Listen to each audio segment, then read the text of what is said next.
¿Qué tal? ¿Cómo va? Buenas tardes desde acá, desde Argentina, 4 de la tarde. O buenas noches, allá en Europa, 9 de la noche, si no me equivoco. De vuelta, como siempre, un programa más de MP. Muchas gracias por tu invitación a tu programa, Adrián. ¿Cómo andás? Hola, Lautaro. Pues como siempre, muy bien, encantado de estar contigo y con DMP Geopolítica. Ya sabéis que estamos con vosotros los jueves por la tarde o por la noche a las 9 de la noche hora Madrid, ¿no? Eh, bueno, como siempre os decimos, pues en este momento nos viene muy bien que os suscribáis dándole al botón de suscripción. Los que queráis colaborar con el canal, ayudarnos, pues uniéndoos al canal o bien difundiendo la información que os parezca interesante, proponiendo a otros que se suscriban y dejarnos preguntas, comentarios, ideas, propuestas en el canal y que las vamos poco a poco respondiendo a través de vídeos y preguntas que recogemos no en este canal, sino en el canal de ECAI Center. Si lo queréis buscar, con ECAI con K, Center con C, lo encontráis muy fácil, ¿no? Bien, sí me gustaría hacer un comentario sobre el último vídeo, sobre la empresa pública. La empresa pública, el vídeo de la semana pasada, la empresa pública sí funciona, que como era esperable, porque no es un tema de actualidad, ha tenido menos visualizaciones que las habituales. Pero sí os quería instar o proponeros que los que tengáis algún tipo de sensibilidad económica, por supuesto, pero ideológica, etcétera, que hagáis un esfuerzo, os acerquéis a ese vídeo, porque realmente creo que es importante para cualquiera, ¿no? Creo que es interesante, sinceramente, para personas de todo tipo de ideología. En este momento, la posición que se tiene o no se tiene sobre lo que es y lo que puede ser la empresa pública es fundamental. Entonces, sí os quería pedir ese esfuerzo antes de entrar en el tema de hoy. Bien, Lautaro, cuando quieras. Bueno, vamos a ver. Entonces, vamos a entrar de lleno en los temas de actualidad de la geopolítica, ¿no? Y intentando, pues como siempre hacemos, ir un poco más allá, un paso más allá de lo que es más habitual en otro tipo de analistas, ¿no? Bien, la OTAN no es tan tonta como parece, ¿no? Cuando hablamos de la OTAN, en realidad estamos hablando también de lo que hay detrás de la OTAN. La OTAN es un instrumento básico de los poderes públicos y de los poderes corporativos que controlan Occidente, que controlan Europa y Estados Unidos fundamentalmente, ¿no? Bien, vamos a ver. Vamos a hablar fundamentalmente de la posición de la OTAN, o si queréis, de ese poder corporativo occidental, desde el punto de vista de lo que está pasando entre Ucrania y Rusia y de lo que está pasando en concreto en Kursk, en esa incursión de Ucrania en Kursk, ¿no? Bien, vamos a ver. Vamos a analizar esto por partes. ¿Cuáles son los efectos de esa incursión? Por un lado, tenemos un evidente impacto de imagen. Ha sido una operación de incursión en territorio ruso que ha tenido un impacto de imagen muy claro, ¿no? Bueno, primero, el hecho de que estamos hablando durante 2 años de una invasión de Rusia a Ucrania, muchas veces, además, prescindiendo del contexto histórico, de ese cerco progresivo de la OTAN contra Rusia, etcétera, y que de pronto pues, nos encontramos en los medios de comunicación con que Ucrania invade Rusia. Eso ya tiene un impacto en sí mismo muy importante. Esto traslada también, además del choque con las imágenes habituales, con la impresión que teníamos globalmente sobre la guerra, transmite una imagen de fuerza militar de Ucrania. Y una imagen de fuerza militar, al menos la suficiente como para invadir el territorio de un país tan poderoso política y militarmente como Rusia, ¿no? Y transmite también una imagen, digamos, de iniciativa estratégica, ¿no? Ucrania no está solo a la defensiva, como de hecho lleva mucho tiempo, sino es capaz de poner en marcha operaciones con objetivos, vamos a decir, objetivos estratégicos importantes y tan arriesgadas y tan arriesgadas, tan osadas, si queréis, como es apostar por la incursión de aproximadamente 10.000 tropas en territorio ruso. 10.000 que luego han sido más porque se han ido reforzando continuamente, ¿no? Bueno, todo esto gestionado correctamente por los medios de comunicación ha tenido un enorme impacto en la opinión pública. Muchas personas que dudaban sobre la evolución de la guerra o que pensaban, quizás con mucha o poca información, que Rusia estaba efectivamente ganando la guerra claramente, de pronto se han encontrado con estos mensajes mediáticos y esto les ha creado una sorpresa enorme, a algunos les ha hecho dudar sobre cuál es el fondo de la situación, etcétera, ¿no? Bien, esto es el impacto de imagen. Claro, sin embargo, la realidad es que frente a ese impacto de imagen, la incursión en Kursk está haciendo ya un verdadero desastre militar. Esto era algo que muchos analistas anticiparon desde el primer día, pero que ahora ya se está diciendo no solo desde Rusia, sino que muchos analistas occidentales e incluso ucranianos están ya poniendo sobre la mesa que esto va a ser, a medida que pase el tiempo, cada día, cada semana, va a ser un desastre militar peor, más grave, ¿no? Bien. ¿Y esto por qué? ¿No? Bueno, vamos a hablar primero de los objetivos que podría tener esta incursión, porque claro, ya vamos a ver por qué es un desastre militar, pero los desastres o el impacto en los daños generados hay que contrastarlo con los objetivos que se quieren o que se pueden conseguir. Tenemos, por de pronto, una serie de objetivos que no se han conseguido, que se han mencionado durante estos días por distintos analistas y por responsables políticos de distintos países como objetivos de esta operación de Ucrania y que claramente no se han conseguido. El primero, generar pánico en Rusia. Se ha generado, evidentemente, en los primeros días una cierta alarma, pero una alarma contenida que no ha llevado ni a grandes problemas políticos, ni a grandes problemas de imagen, ni a la adopción de medidas extraordinarias que distorsionen absolutamente nada en el contexto ruso en general, ¿no? Bueno, otro posible objetivo, distraer efectivos rusos del frente oriental. Esto se dijo mucho, sobre todo durante los primeros días, ¿no? Bueno, evidentemente, pues esta incursión ya se veía, ya está siendo detenida durante los primeros días, está reduciendo la velocidad de su avance, luego después ya está detenida, a pesar de pequeños avances ucranianos en paralelo. Bueno, pero se decía, bueno, pero de todas formas, el objetivo de esta operación podía ser que Rusia, digamos, alarmada por la situación, y se obsesionara con taponar a toda costa y de forma inmediata esa incursión, y esto les llevará a destinar tropas no solo de la reserva, sino de las que ya tiene implicadas en el frente oriental de Ucrania y, por lo tanto, les llevará a debilitar este frente oriental, ¿no? Bueno, esto no ha sucedido. La reacción rusa ha sido importante, pero está siendo todavía bastante medida. No han desplazado de un día para otro tropas que tienen otras dedicaciones, han desplazado progresivamente tropas especializadas o que estaban en la reserva o que no estaban por una razón o por otra en primera o segunda línea de frente. Con lo cual no se ha debilitado en absoluto el frente ruso, ¿no? en el este de Ucrania, ¿no? Otro posible objetivo, se dijo, bueno, ocupar la central nuclear de Kursk. Distintos expertos militares hablaron de que este podía ser el único objetivo que diera sentido a una operación de este tipo, ¿no?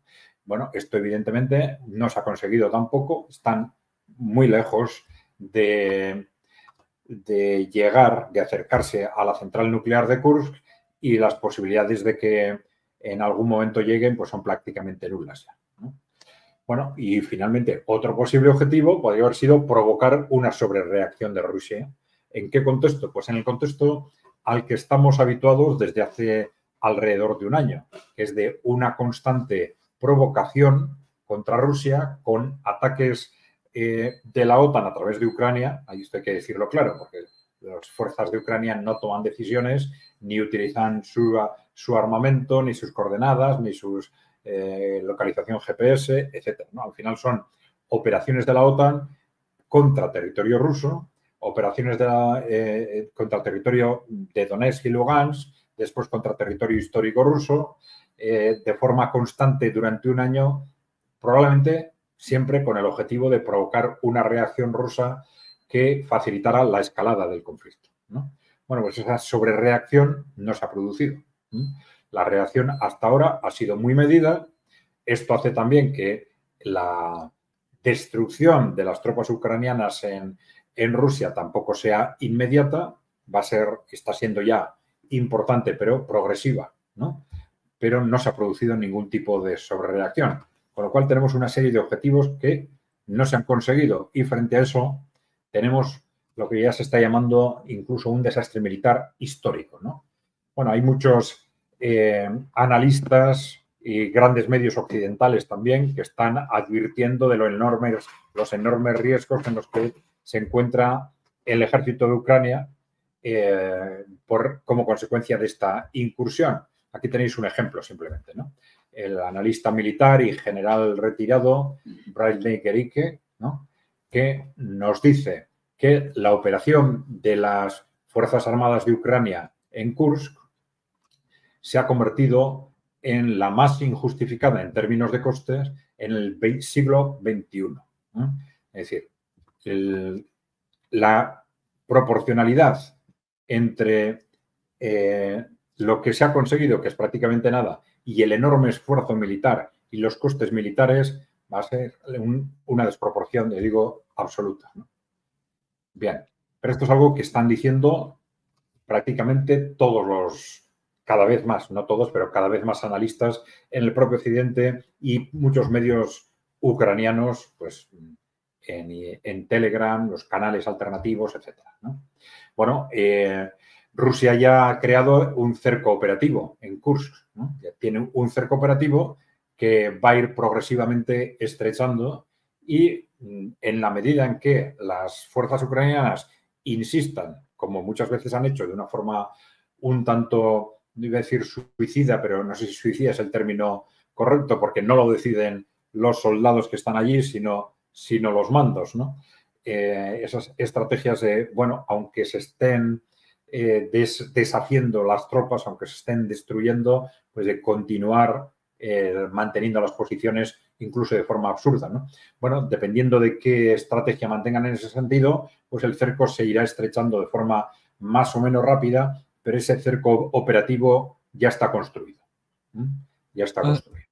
Sí. Adrián, yo te quería, más que nada, porque esto es muy importante, o sea, es mi perspectiva en gran punto, de parte del gobierno y de las autoridades, como vos dijiste, los mandamases, de utilizarlos como carne de cañón, un avance poco fundamentado, lo vimos con el analista anterior, y ante todo, siempre dentro de la teoría que se manejó de la guerra en general, de una guerra de desgaste, esto no hace más que profundizarlo, tipo es suicida, como dijiste vos, profundiza el desgaste, es un avance injustificado, y quiero remarcar esto porque, bueno, mis intervenciones les pongo mi impronta, es un factor, vidas son humanas que son utilizadas como si fueran descartables de parte del ejército ucraniano.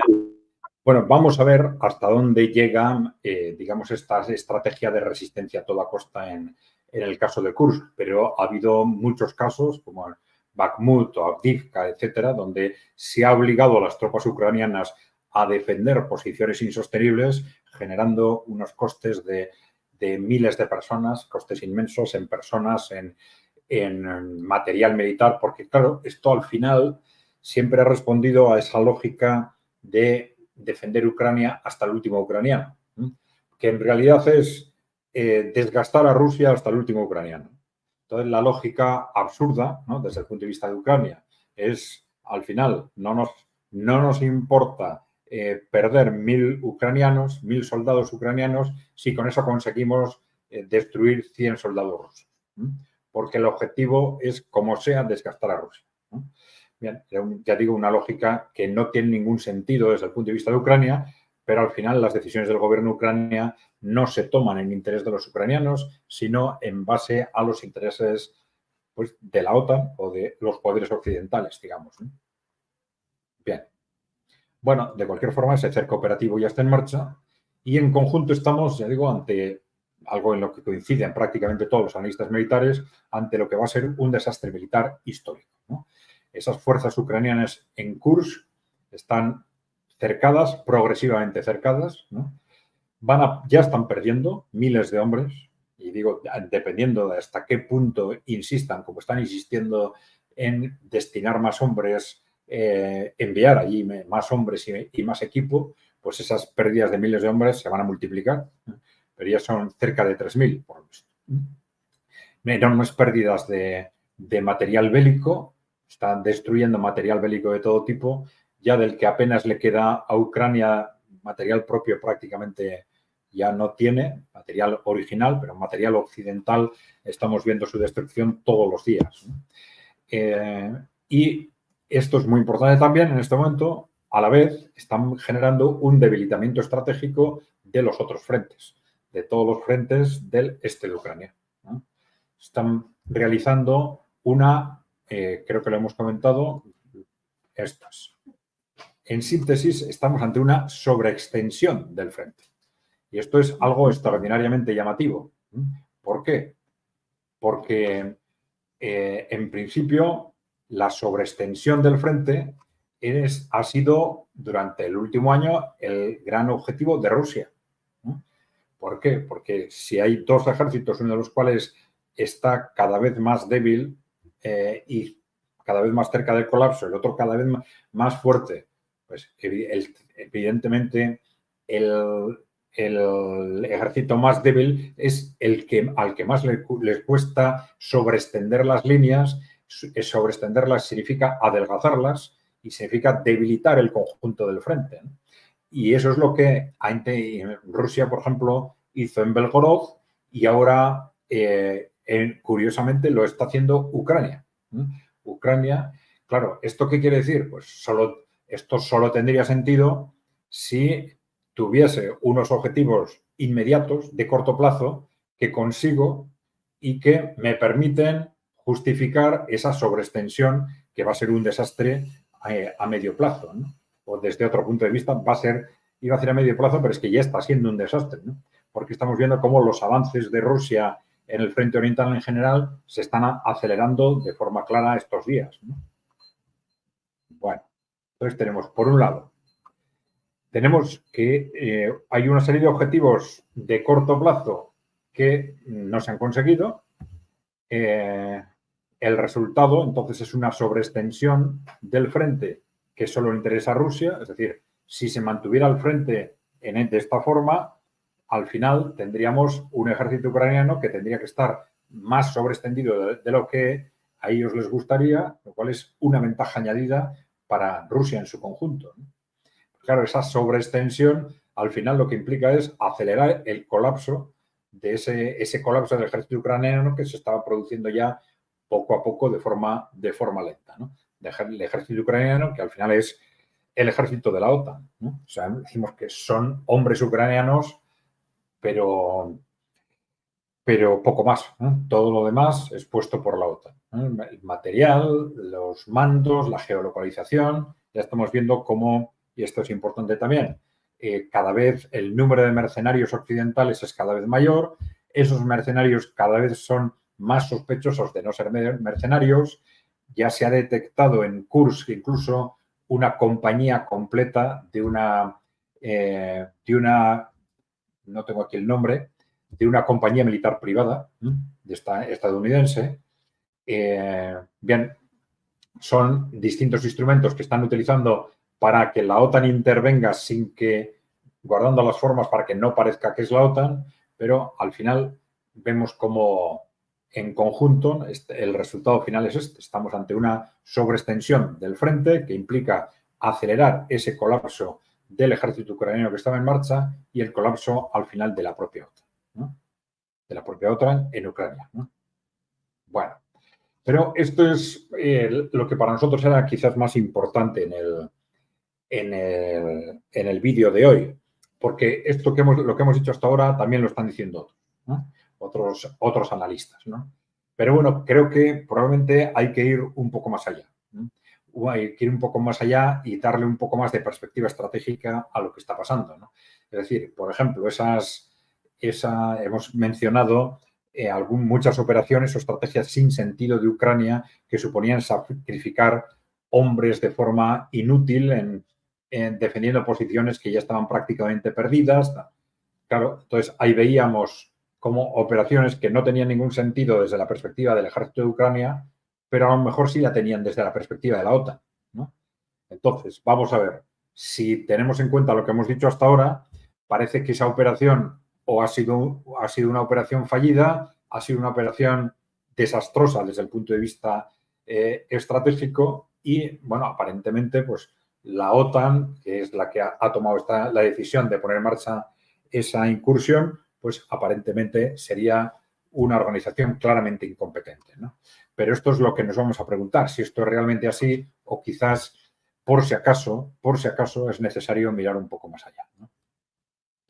Bueno, en principio, como hemos dicho, tenemos un desastre militar, pero sin embargo, hay algunos datos que nos pueden generar alguna duda, ¿no? Y sobre todo que, de hecho, si lo miramos con un poco de perspectiva, nos estamos encontrando con un paso más. El resultado, aunque sea un desastre militar, el resultado es un paso más en la escalada de la OTAN contra Rusia. Y hay que tener en cuenta que, mirando hacia atrás, esto ha sido un objetivo clarísimo desde hace aproximadamente un año, ¿no? Ya en el momento en que quedó claro que Ucrania no podía hacer frente de forma directa al ejército de Rusia, nos hemos encontrado con una constante provocación contra Rusia, intentando escalar el conflicto a costa de lo que fuera, atacando a civiles, bombardeando el territorio ruso, utilizando armas de la OTAN para bombardear el territorio ruso, tomando desde el punto de vista de Occidente todas esas medidas que 3 meses antes se decía que eran impensables porque nos llevaban a un enfrentamiento directo con Rusia. 3 meses después se toman esas decisiones y otras de forma acumulada, ¿no? Es decir, nos hemos encontrado ante toda una serie de provocaciones buscando una escalada casi siempre a través de la provocación de una sobrereacción por parte de Rusia. Una sobrereacción que hasta ahora no han conseguido. Pero de cualquier forma sí estamos ante una escalada, porque claro, invadir el territorio ruso, sea Ucrania o sea la OTAN, siendo Ucrania, esto les permite una cobertura de imagen. Dicen, nosotros no vamos a invadir Rusia, que es un poder nuclear, lo ha hecho Ucrania, ¿no? Entonces, esto ya, desde un punto de vista de imagen ante el mundo, ya crea un precedente, ¿no? Crea un precedente. Han roto una línea roja, ¿no? Otra línea roja, digamos, ¿no? Esto que era una preocupación constante de los analistas rusos, fundamentalmente, durante el último año, ¿no? Se salta en una línea roja y luego otra, y luego otra, y luego otra, ¿no? ¿Qué más línea roja puede haber que invadir el propio territorio ruso? Bueno, pues esto lo han hecho, ¿no? Bueno, claro, esta escalada está teniendo 2 posibles vertientes. Una es todo el contexto que se está creando alrededor de este concepto, los ataques a centrales nucleares, ¿no? Sabíamos que, bueno, ya sabemos que durante un año ha habido ataques constantes a la central de Zaporilla, ¿no? Y ataques nucleares con, bueno, que no sé qué explicación de otro tipo pueden tener, más que el objetivo de crear realmente un desastre nuclear, ¿no? Frente a estos ataques, muchos de ellos han sido repelidos por las fuerzas de defensa rusas, pero no todos, y algunos han generado daños en la central de Zaporilla, no han generado hasta ahora un desastre nuclear, pero está claro que ese es el objetivo, ¿no? Claro, el objetivo de ese desastre nuclear es crear un contexto tal que justifique una intervención global posterior. Es decir, ante el desastre radioactivo, por lo menos que podría generar un conflicto de ese tipo, los medios occidentales, que estarían perfectamente preparados para ello, nos lanzarían una campaña acusando a Rusia de la responsabilidad de lo que ha sucedido y justificando una intervención militar contra Rusia. Bien, pues este es el contexto que, a cuenta de esta intervención en Kursk, se ha disparado también, ¿no? Se ha hablado, se han detectado planes del ejército de Ucrania de bombardear la central de Kursk. Había un plan para acercarse a la central de Kursk, para bombardearla, y un plan de, aparentemente, de tomar la propia central de Kursk. Claro, el tomar la central de Kursk, no lo hemos comentado antes, pero claro, es un objetivo en sí mismo que podría tener un determinado sentido militar, en el sentido que una vez, si hubieran conseguido ocupar la central de Kursk y de alguna forma atrincherar sus fuerzas alrededor de esta central, Rusia no hubiera podido utilizar contra estas fuerzas los medios habituales, precisamente porque es una central nuclear. Y esto les hubiera facilitado mantenerse atrincherados alrededor de la central con el importante efecto mediático que esto podría tener, incluso cara a efectos de posibles negociaciones futuras, etc. ¿no?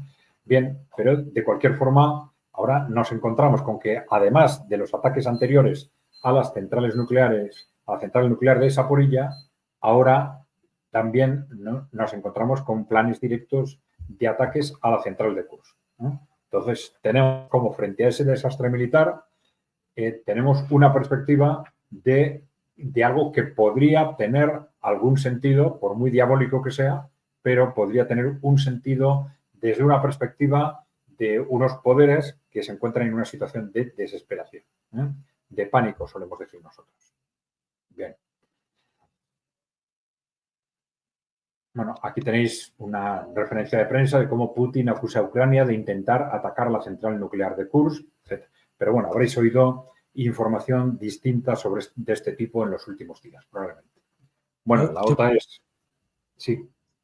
O sea, podemos decir, llegar a una conclusión de que toda esta maniobra arriesgada de costos militares y de vidas humanas, si en algún punto el objetivo era la central de Kursk, tampoco se logró. No se logró el ocupar la central de Kursk. Ocuparla. Eso es. Pero ese objetivo de atacar la central puede estar parece que está encima de la mesa. Entonces, este podría ser un objetivo desesperado de unas élites ucranianas u occidentales en situación de pánico. Bien. Sí hay que tener en cuenta también, luego lo vamos a repetir, que la lógica militar, lo que es absurdo y no es absurdo, depende de la situación militar relativa. Es decir, para un ejército que está ganando, puede medir mucho más lo que puede hacer y lo que no puede hacer. Un ejército que está perdiendo y en una situación desesperada puede tener lógica que corra más riesgos.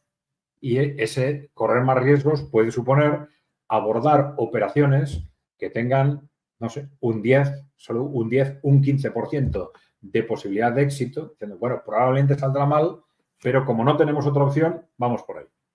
Son, digamos, estrategias militares que tienen su lógica, aunque salgan mal y aunque probablemente era lo más probable que salieran mal.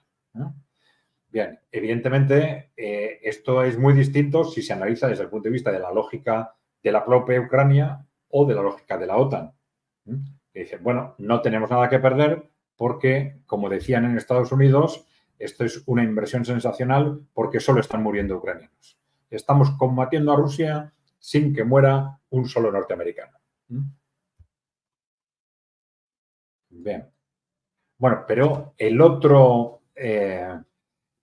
concepto relacionado con este concepto de escalada es el de la propia invasión de Rusia, porque claro, los distintos analistas están diciendo Ucrania no hace esto sin permiso de la OTAN, sin medios de la OTAN. En realidad es la OTAN la que ha invadido Rusia. Esto supone lo que supone, ¿no? Desde un punto de vista de un salto cualitativo evidente en esa escalada. Sabemos que aunque las formas sean otras, en realidad la OTAN ya ha invadido Rusia. Y esto supone romper, digamos, ya todas las líneas rojas, ¿no? Bueno, ¿por qué decimos que la OTAN no es tan tonta como parece entonces? Bueno, en principio, por lo que acabamos de comentar, ¿no? Es decir, lo que es absurdo y no es absurdo es distinto en una situación normal o en una situación de pánico, ¿no? Y cuando hablamos de pánico, no estamos hablando, luego lo diremos también, de pánico de Zelensky o del gobierno de Ucrania. sino de pánico de la OTAN, fundamentalmente, ¿no? Ya lo explicaremos luego, ¿no? Pero en ese sentido, en una situación de pánico, yo puedo tomar decisiones desesperadas con un riesgo muy alto, aun sabiendo que lo más probable es que sean un desastre, si no tengo otra opción. Puede tener una lógica. Bien, pero entonces dentro de esa situación de pánico. Entonces hay que entenderlo, o puede ser que haya que entenderlo dentro de esa lógica producto del pánico, y ya digo, pánico de quién. Esta es una cuestión clave, ¿no? ¿Pánico de quién? ¿No? Porque claro, evidentemente tenemos el pánico del gobierno de Ucrania, ¿no? Pero luego vamos a comentar cómo en otra dimensión nos encontramos a la vez el pánico del gobierno de Israel. Quizás no tenía que haberlo puesto en esta diapositiva, más bien en otra. Luego vamos a relacionar de alguna forma los dos conflictos, ¿no? Porque, bueno, en definitiva, vamos a ver, pánico del gobierno de Ucrania, pero tenemos pánico de la OTAN, ¿no? ¿Por qué está en pánico la OTAN? Porque los poderes que le soportan están en pánico, que en realidad son los gobiernos occidentales, fundamentalmente el gobierno de Estados Unidos y los gobiernos de la Unión Europea, ¿no?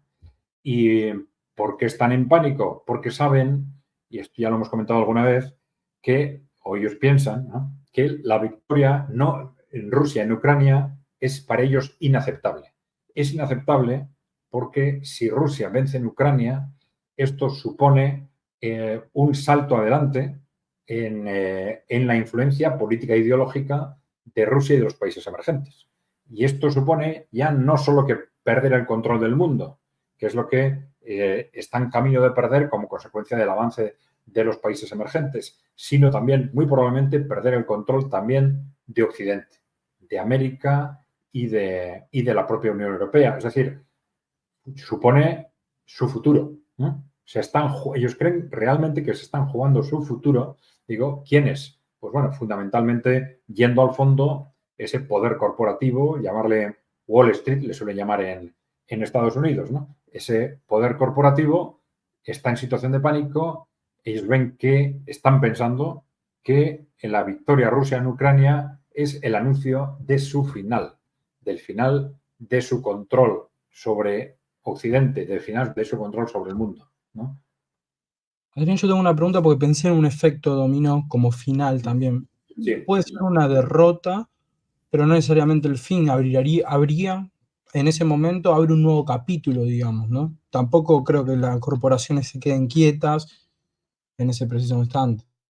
Sí, sí, pero ellos son conscientes, evidentemente, siempre van a tener recursos, no estamos hablando de algo que vaya a ser automático, ¿no? Pero ellos son conscientes de sus propias debilidades, de la propia debilidad de Occidente, de que no pueden, salvo que tengamos efectivamente una guerra mundial, cuyos resultados pueden ser imprevisibles, ¿no? Pero ellos saben que no tienen, por vías convencional, no tienen capacidad de enfrentarse a Rusia y a China. Saben que la influencia política e ideológica de Rusia en Occidente ya es muy alta. En muchos países ya hay un 20 o un 30% de la población que está mirando a Rusia como alternativa, diciendo, ¿cómo nos libramos de estos señores que tenemos? Pues, y miran a Rusia, ¿no?, como un modelo de político, social, económico, que ha quitado del poder, ha echado del poder a estas grandes corporaciones. Le dicen, para poder hacer lo mismo, deberíamos hacer lo que hace Rusia, ¿no? Y entonces, esa influencia que ya es muy alta, pero que no llega, salvo excepciones, no llega a los gobiernos, también hay excepciones en este sentido, ya sabe, los que nos oyen ya saben, ¿no? Hungría y Eslovaquia fundamentalmente, pero esto puede ser variable de unas elecciones a otras, pero es una tendencia clarísima. Con una victoria de Rusia en Ucrania, esto se va a disparar. Entonces va a ser una influencia política e ideológica de Rusia, de China, de los países emergentes en general, que se va a extender rapidísimamente al conjunto de Occidente. Mucho más rápido, sí, como hemos comentado en otras ocasiones, nos encontramos con una presidencia de Donald Trump que colabora en esa estrategia, ¿no? Y esto es lo que ahí tenemos una duda de si realmente va a actuar así o no. Hasta los primeros meses de esta presidencia, si efectivamente gana las elecciones, no lo vamos a saber. Eso aceleraría el proceso. Pero descontemos el factor Trump, aunque no ganara las elecciones Trump y nos encontráramos con una cierta continuidad en el gobierno de Estados Unidos, ese efecto ya es imparable. porque ya esa victoria militar generaría una clara hegemonía militar del bloque emergente en el conjunto del mundo, en la propia Europa, y al final nos encontraríamos con una caída en cascada, probablemente, de un gobierno tras otro, de unas elecciones tras otras, de forma continua en toda Europa y probablemente después también en Estados Unidos. Entonces, estamos hablando de un pánico, que es evidentemente pánico del gobierno de Ucrania, porque tiene, además de ese pánico del poder corporativo del cual dependen, tienen el pánico de el perder una guerra en la que están tan directamente implicados, y el gobierno de Ucrania tiene el pánico de las fuerzas internas que en estas situaciones con mucha más facilidad pues se crean, digamos, tensiones internas que van a van a incentivar pues, posibles golpes de Estado o presiones para que Zelensky dimita, etc. ¿no? Bueno, tenemos evidentemente un pánico de la OTAN, que son los que están sosteniendo este esfuerzo, de los distintos gobiernos occidentales que lo están apoyando y, como hemos dicho, en última instancia, detrás de ellos ese poder corporativo. Porque claro, los poderes políticos en sentido estricto, los gobiernos, normalmente, si no hubieran tenido esa dependencia de ese poder corporativo que está obsesivamente enfrentado con Rusia desde hace 30 años, ¿no? Si no hubieran tenido esa dependencia de ese poder corporativo, los poderes políticos occidentales hubieran actuado de forma mucho más racional. Hubieran podido llegar a acuerdos con Rusia, acuerdos incluso para un acercamiento de Rusia a la Unión Europea o de Rusia a la OTAN, como se habló a principios de este siglo, ¿no? Y no, al contrario, han ido conscientemente a un constante y creciente enfrentamiento cerco de Rusia, sabiendo que eso iba a un enfrentamiento final de forma necesaria. Pero esto lo han hecho en contra de los intereses de sus propios países, en contra de los intereses de sus propios ciudadanos, precisamente por esa dependencia que tienen con ese poder corporativo. Bien. Bueno, aquí hay un aspecto que puede ser interesante comentar.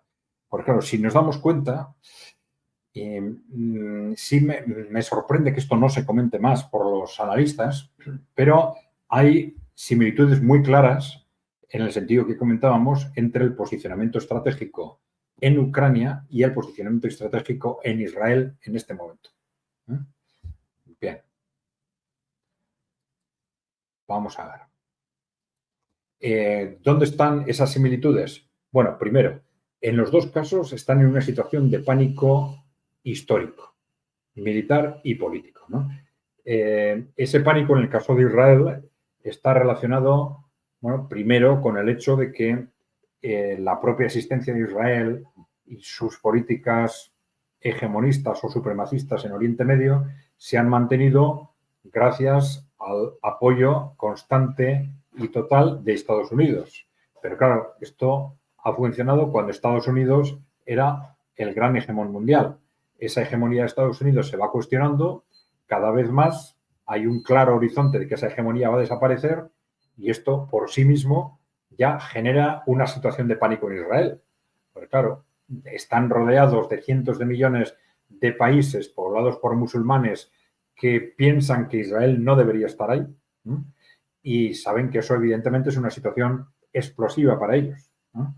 Bien, eso es una razón de que Israel, como Ucrania si se quiere, o como el gobierno ucraniano, esté en una situación de pánico histórico. Claro, frente a ese pánico histórico, Israel podría reaccionar de dos formas. Una forma era pues sí, intentar empezar a reconducir su relación con los palestinos, ¿no?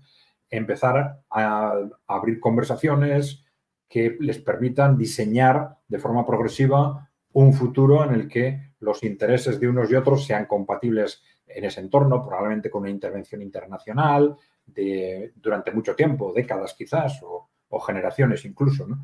Pero en lugar de optar por eso, han optado por hacer frente a ese pánico con un permanente objetivo de escalada. Es decir, de crear un conflicto internacional que cambie el rumbo de las cosas. Es decir, que a través de un conflicto en Oriente Medio o mundial, les salve de ese futuro que están previendo y que es tan negativo para su proyecto, ¿no? Pero claro, esto es algo extraordinariamente similar a lo que está sucediendo en Ucrania, ¿no? Desde la perspectiva del gobierno de Zelensky o de la OTAN, ¿no? Ya hemos dicho que en Ucrania, lo de Ucrania ya está muy relacionado con ese pánico del poder corporativo occidental, ¿no? Nos encontramos también, en el caso del conflicto en Ucrania, con una situación de pánico frente a la cual, pues igualmente se recurre a provocar un conflicto lo más amplio posible, una escalada. En los dos casos, frente a ese pánico histórico, se han introducido en un conflicto militar de una escala determinada. En los dos casos les está yendo mal ese conflicto. Y entonces, por ese pánico histórico y por ese pánico militar, por lo que está sucediendo en el campo de batalla, están buscando a toda costa una escalada, ¿no? Bien. En los dos casos, para conseguir esa escalada, ¿sí? ¿Ibas a decir algo? Sí, yo te iba a hacer una pregunta que es que en el Sí. fondo, más allá de tener a la parte estratégica, Israel estar en el Medio Oriente, Ucrania estar en la cortina de hierro de lo que era la Unión Soviética, de igual manera sí obtiene una ventaja un sector, la parte militar, la industria, la corporación armamentística. Ellos siempre están ganando en algún aspecto. Yo te iba a preguntar si esa variable sí puede justificar todo el envío. Igual es es más dinero que armas en realidad, pero también es armas para la OTAN que después termina allá, en Sí, Ucrania. ese factor no hay que descartarlo, pero probablemente históricamente le hemos dado demasiada importancia, ¿no? Muchas veces nos hemos obsesionado con interpretar los conflictos en base a los intereses del complejo militar industrial, fundamentalmente, pero bueno, eso es parte de los intereses y además son intereses que están ahora muy mediatizados, ¿no? ¿Por qué? Pues exactamente igual que ha pasado con el conjunto de multinacionales occidentales. Las grandes empresas armamentísticas de Occidente están ahora también participadas por las grandes gestoras de los fondos de inversión. Ya sabéis, BlackRock, Vanguard, State Street, son estas gestoras de fondos de inversión que invierten normalmente compran entre un 5 o un 10% de prácticamente todas las multinacionales occidentales. Claro, esto es algo que va contra toda la lógica de la economía, del funcionamiento de los mercados, etcétera, pero que se les ha tolerado. Fundamentalmente a partir de la crisis del 2008 han utilizado en buena parte recursos dirigidos desde los bancos centrales, etcétera. Pero el caso es que se han hecho con ese control parcial o con esa influencia sobre prácticamente todas las multinacionales occidentales. Y también esto ha sucedido en las empresas de armamento. ¿Esto qué quiere decir? Que los intereses de las empresas de armamento ahora están muy ligados a los intereses generales de Wall Street, ¿no? Con lo cual ya hablar del complejo militar industrial como un sector que decide por sí mismo es bastante dudoso. Sus intereses y los del conjunto de Wall Street son similares, ¿eh? Esto quiere decir que esos intereses o ese pánico que decíamos frente al contexto geopolítico y frente a lo que está sucediendo en Ucrania, pues puede ser para el conjunto de ellos, puede ser seguramente más importante que los beneficios que consigue un sector específico a través de la venta de armamento, ¿no? Esto me hizo pensar, y capaz no me quiero ir mucho de tema, vos decímelo, en el caso, no va a pasar, pero de que le diera pérdida a las industrias bélicas, no importa, porque lo que importa es lo que quiere la corporación. Eso es más que nada lo que me querés decir. Sí, efectivamente. Es decir, yendo a un caso extremo como tú dices, la lógica del conjunto, si a la lógica del conjunto le interesa avanzar en una determinada dirección, aunque se generen pérdidas para una parte, eso puede ser soportable, ¿no? Es decir, esa confluencia de intereses lleva a que los intereses del conjunto sean los que deban analizarse, no tanto los intereses de parte. Esos grandes intereses del conjunto del poder corporativo pueden estar dispuestos a sacrificar pues, determinadas empresas o los intereses de determinadas empresas en un ámbito determinado, ¿no? Esta reflexión se hizo, por ejemplo, alrededor del tema del euro digital y del dólar digital, en qué medida la introducción de estos mecanismos podría ser interesante para las grandes corporaciones en su conjunto, aunque fuese perjudicial para los bancos, por ejemplo. Pero es que los bancos ya están participados, están bajo la influencia de estos intereses corporativos comunes, vamos a decir. Bien. Gracias, Daniel. Bueno, entonces estábamos, claro, dentro de esa situación de pánico vemos también un elemento común muy claro en el que hay una apuesta constante de buscar la escalada a través de intentar provocar una sobrereacción del enemigo. Una sobrereacción que es fundamentalmente de Irán, en el caso de Israel, y de Rusia, en el caso de Ucrania-OTAN. A través de esa sobrereacción, pues piensan ellos ya tener el pretexto de imagen, el pretexto mediático para dar por escalado ese conflicto, ¿no? En el caso de Israel, para arrastrar a Estados Unidos a una guerra, clarísimamente. Y en el caso de Europa, probablemente también. Este es otro elemento en común dentro de esas estrategias. En Europa, a pesar de todo lo agresivos y amenazantes que se han mostrado algunos líderes políticos europeos, ellos saben que ningún ejército europeo tiene la capacidad de enfrentarse a Rusia, ni tampoco en conjunto. Que esas estrategias de escalada solo tienen sentido si arrastran a Estados Unidos con ellos. Entonces, esto es un elemento común muy evidente con el caso de Israel. Israel está intentando provocar una escalada, pero claro, una escalada regional en la que Israel solo se tenga que enfrentar, además de los enemigos con los que ya está combatiendo, pues a Irán, Siria, Líbano, por ejemplo, pues no tiene ningún sentido. Israel sería destruido fácilmente, ¿no? Pero sí puede tener sentido, efectivamente, si consiguen arrastrar a Estados Unidos. Bien. Tenemos, entonces, en los dos casos, una estrategia de escalada a nivel regional, pero claro, teniendo en cuenta de que estamos hablando regional o mundial. En el caso de Oriente Medio, decimos, bueno, es que vamos a intentar conseguir una escalada que nos lleve a una guerra contra Irán y a la que arrastremos a Estados Unidos. Pero claro, Estados Unidos sabe, Israel sabe, que detrás de Irán están los países emergentes, sobre todo China y Rusia, que China y Rusia en ningún caso van a permitir una derrota estratégica de Irán frente a Estados Unidos.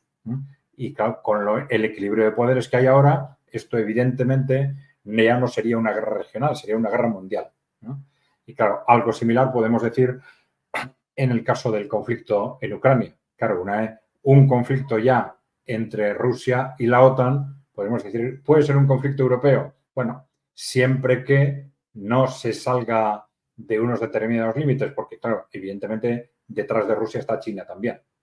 Rusia y China, Rusia no iba a dejar en ningún caso que China cayera por un posible conflicto en el Pacífico, que el gobierno de China cayera por un posible conflicto en el Pacífico, ni al sentido contrario, el gobierno de China va a permitir que Rusia caiga como consecuencia de un choque militar convencional con Estados Unidos, por ejemplo. Bien. El tema es, bueno, en principio la estrategia ha venido siendo de una constante provocación. En el caso de Rusia, ya lo sabemos, ¿no? Lo hemos mencionado antes, provocaciones de distinto tipo, pero incluso ahora no lo hemos mencionado antes, en el caso de Kursk, ¿no? Pues nos hemos encontrado con ataques contra civiles, humillaciones de civiles, con estos vídeos en los que salen soldados ucranianos con cascos nazis de la Segunda Guerra Mundial, insultando a ciudadanos rusos que encontraban por la calle.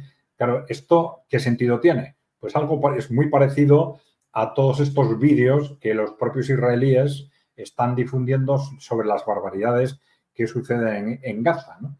Y que es algo realmente llamativo, ¿no? Ya no son solo los vídeos, sino las declaraciones que hacen constantemente personas de primero o de segundo nivel del propio gobierno, a veces también en los medios de comunicación, pues diciendo pues, que hay que matar a todos los palestinos, que hay que echar a los palestinos de Gaza al mar y solucionamos el conflicto, que hay que echarles una bomba atómica, este tipo de cosas, ¿no? Pero claro, no es una, ¿no? Es una y otra y otra y otra. que probablemente se entienden en ese contexto de intentar soliviantar crecientemente a las poblaciones, pues, de Irán en un caso, de Rusia en el otro, para calentar el ambiente hasta conseguir esa reacción, esa sobrereacción, ¿no?, a cualquier provocación.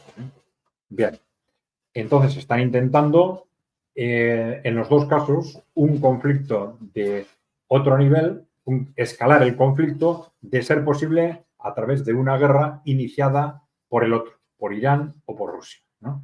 Pero ojo, que no parece que sea la única estrategia, porque si las provocaciones no funcionan, parece claro que se están planteando en otro tipo de acción directa, aunque no se produzca esa sobrereacción. Y ahí tendríamos los dos supuestos del ataque a las centrales nucleares, que esto ya no es, sería, si consiguen ese desastre, ya estarían generando esa escalada sin necesidad de que, aunque no hayan conseguido esa sobrereacción por parte de Rusia, ¿no?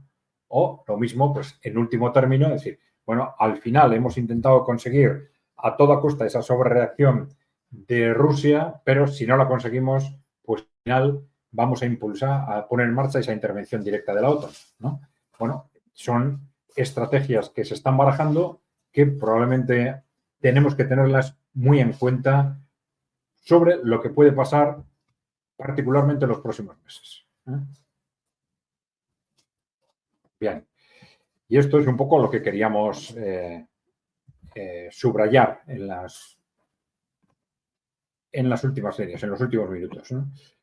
Mucha atención a las próximas semanas, porque ya desde hace mucho tiempo estábamos diciendo que estos meses iban a ser claves y no es extraño que se estén produciendo actos extraordinarios como esta incursión en Kursk, que nos revelan ese pánico, esa desesperación de esas élites occidentales y que nos confirman ese diagnóstico que habíamos hecho de que durante estos meses cualquier cosa era posible desde la perspectiva de estos poderes corporativos occidentales. Por un lado, porque ya hemos dicho que la victoria rusa en Ucrania es una hipótesis intolerable para ellos, y esa victoria rusa se va acercando, incluso estos días se está acelerando, y por otro lado, esa aparente previsión de que su marco de actuación desaparece con una presidencia de Donald Trump, ¿no?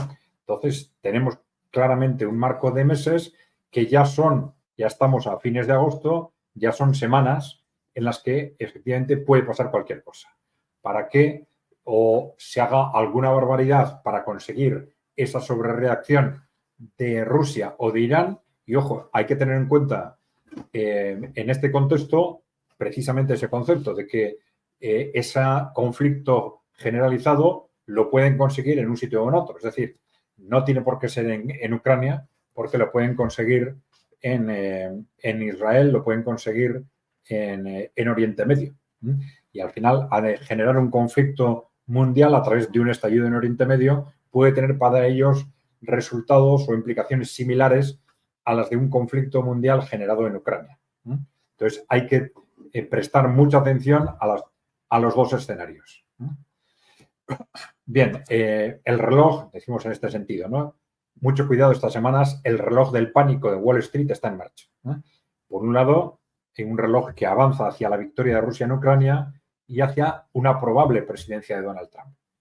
Entonces, durante las próximas semanas tenemos un riesgo máximo de estallido en Ucrania o en Oriente Medio. Recordad que en Oriente Medio ahora estamos pendientes de esa reacción de Irán, de esa respuesta de Irán ya anunciada al atentado, al asesinato de un líder de Hamas por parte de Israel en Irán, ¿no? Bien, sea ese escenario o sea otros, durante estas semanas deberíamos estar preparados para cualquier posibilidad de estallido en Ucrania o en Oriente Medio. Y ya sea, como hemos dicho, a través de provocar, de actos que puedan impulsar una sobrereacción de Rusia o de Irán, o bien a través de una explosión directamente provocada por Israel o por la OTAN, ¿no? Desde ese concepto de sobrereacción hay que tener en cuenta que hasta ahora tanto Irán como Rusia han actuado con mucha frialdad frente a esas continuas provocaciones, sabiendo que no hay que hacer el juego al que provoca con esa respuesta a la provocación y por lo tanto no hay que reaccionar emotivamente sino fríamente. Pero claro, si no reaccionas frente a una provocación, sabes que luego va a haber otra. Y sabes que luego va a haber otra y luego otra, ¿no? Entonces, ese juego también tiene que tener un final necesariamente. No puede ser eterno. En el caso de Rusia, claro, la expectativa era que el no responder a las provocaciones diera tiempo suficiente mientras la guerra avanza o la guerra termina, ¿no? Pero, claro, hace falta mucho tiempo para esto. Bien, pues por mi parte, esto era lo que quería exponer y destacar con esta presentación. No sé si quieres comentar algo, Lautaro. No, más que nada agradecerte como siempre, que nos brindes tu conocimiento a todos, a mí, al chat.